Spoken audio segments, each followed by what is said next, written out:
Abstentions. The General Assembly is now voting on draft resolution that their votes are accurately reflected on the screen.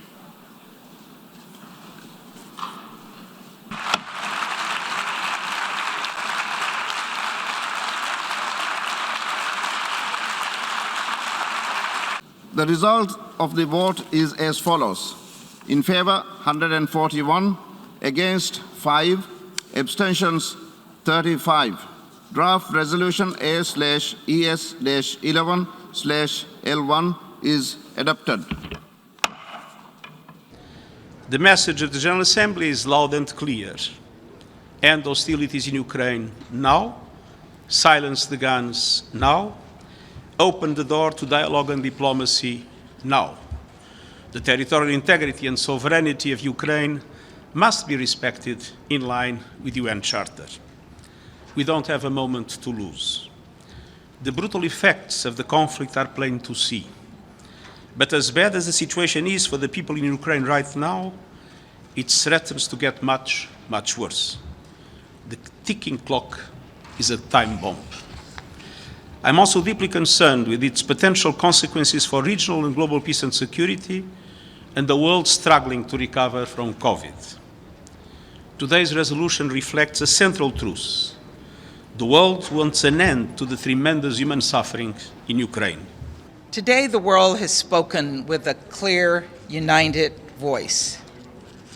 Together, the vast majority of the world has condemned Russia's unprovoked, unjustified, unconscionable war. We have deplored Belarus for allowing its territory to be used to facilitate this aggression.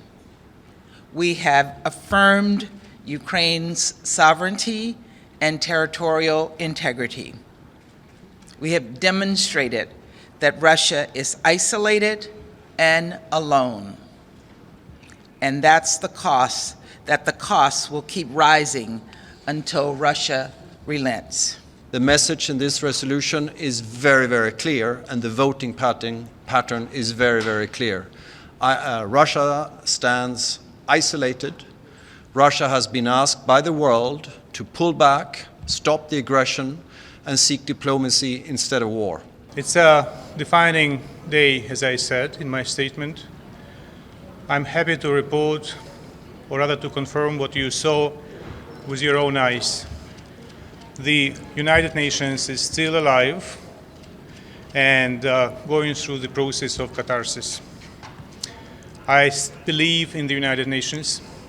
Now people of Ukraine have more reasons to believe in the United Nations.